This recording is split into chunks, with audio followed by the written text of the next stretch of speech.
The platform at Chicago's Union Station felt endless that afternoon. The yellow safety line chipped and faded under my sneakers. I was 15, clutching the straps of my worn backpack, watching my parents laugh as they walked away. Mom glanced back once, her expression a mix of amusement and something colder, like she was testing me. Dad gave me a light shove toward the bench and dropped my bag with a thud. "Let's see how you figure this out, kiddo," he said, grinning. "Real-world lesson. You'll thank us later." They turned, still chuckling, and disappeared into the crowd heading toward the parking lot. I thought it was another one of their jokes, the kind they'd been pulling since I could remember.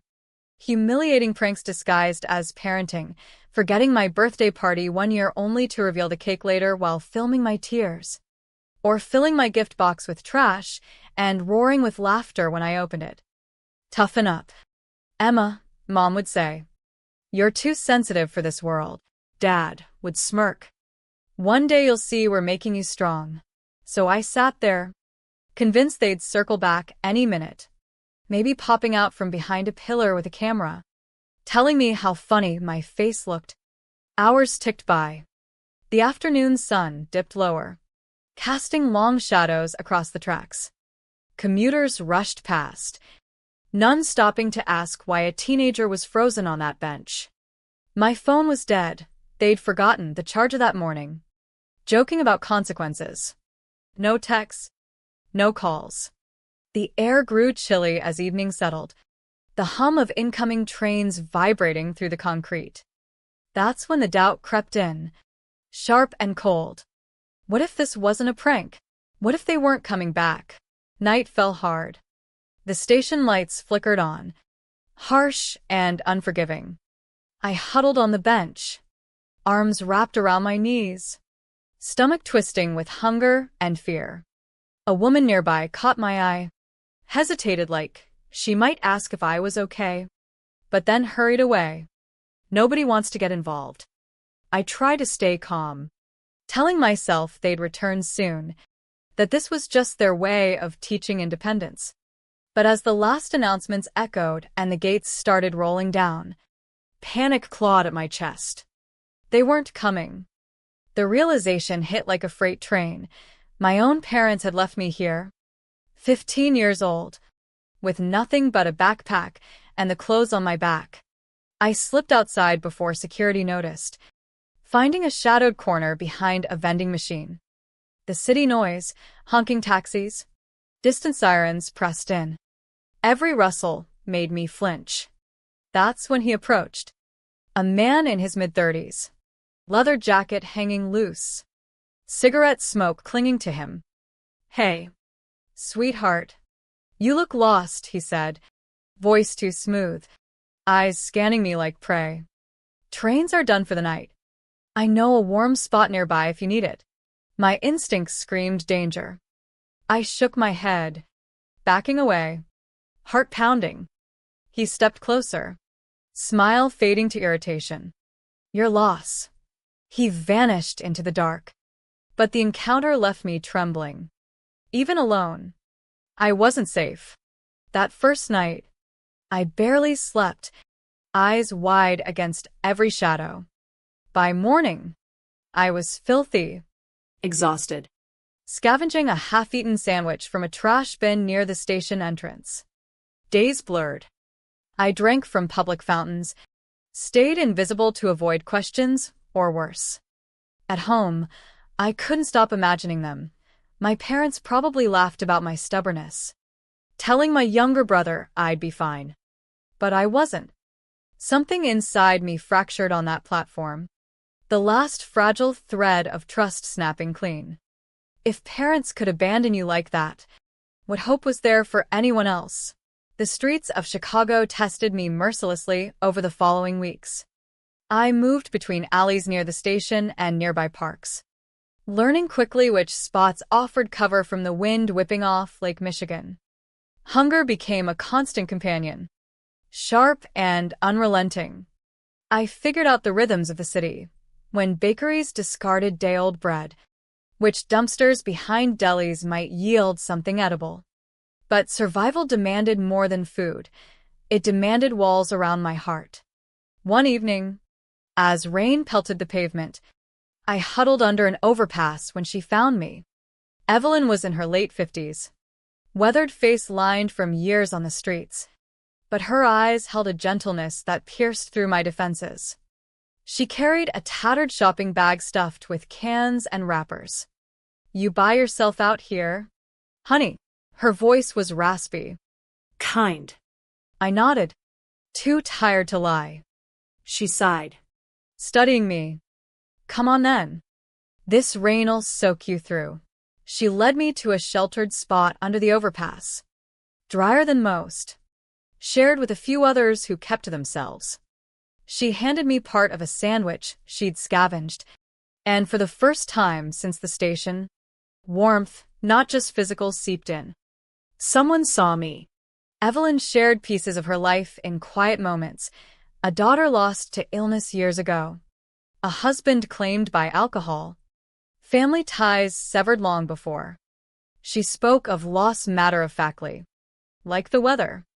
She taught me the unwritten rules, which soup kitchens asked too many questions, which ones let you shower if you were discreet, the best times to hit the bins behind grocery stores.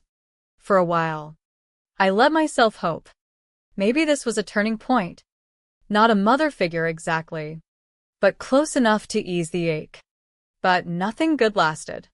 One night, her cough worsened, deep, wet, rattling like something breaking inside. She waved off my worry at first, insisting it was nothing. By morning, she could hardly stand, fever burning her skin.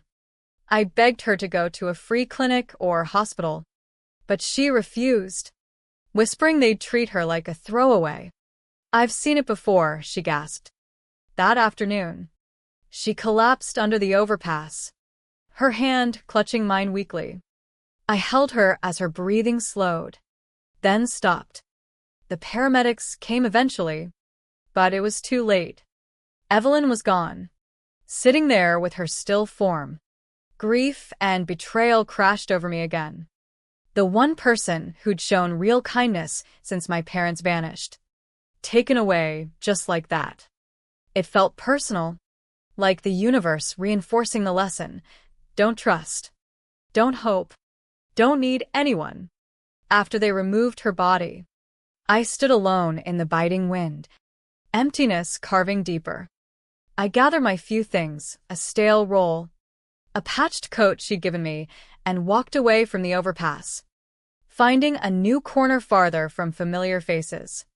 That night, behind a shuttered storefront in a quieter neighborhood, I made a vow on a flattened cardboard mat.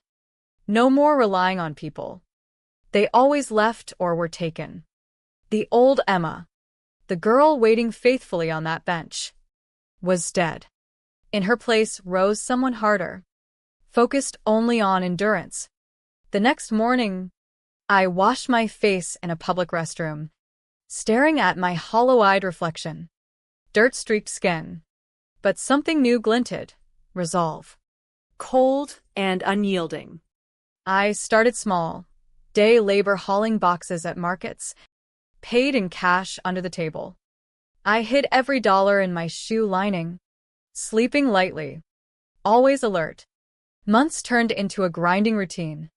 Chicago's winters were brutal, forcing me into shelters when spots opened, sidewalks when they didn't. I avoided eye contact, memorized faces to steer clear of, the men who lingered too long, the desperate kids quick with sticky fingers. Piece by piece, I saved. Every crumpled bill was a brick in my defenses. I learned the soup lines without questions, the libraries for warmth and quiet. Night after night, memories haunted me, my parents' laughter, Evelyn's final grip. But I pushed forward, whispering her advice like a mantra, survive. Eventually, I scraped enough for a tiny room in a rundown boarding house on the south side for walls. Shared bath, but mine. No longer exposed prey. Sleep came easier, though nightmares still jolted me awake. Replaying the platform. The abandonment. I started night classes at a community center using a fake name. No one prying too deep. Numbers made sense. Accounting. Basic finance. Predictable rules. Unlike human betrayal. A volunteer tutor noticed my quick grasp and gently nudged me toward a GED. Trust was still toxic, but desperation won. I studied relentlessly in dim library corners. Fear of failure fueling me. I passed. That certificate felt like the first real victory. A seed of possibility. Better jobs followed. Bookkeeping gigs. Data entry for small businesses. Always cash or under alias.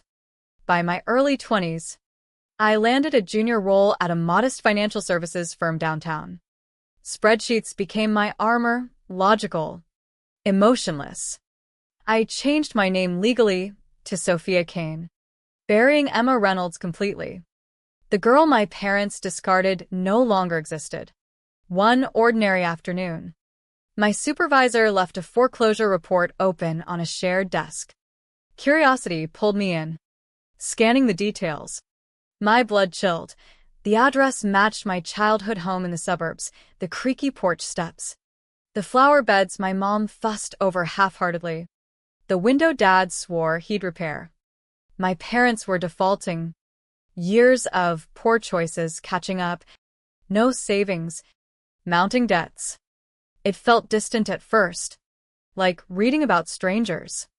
Then the fairness settled, their recklessness mirroring the joke that shattered me.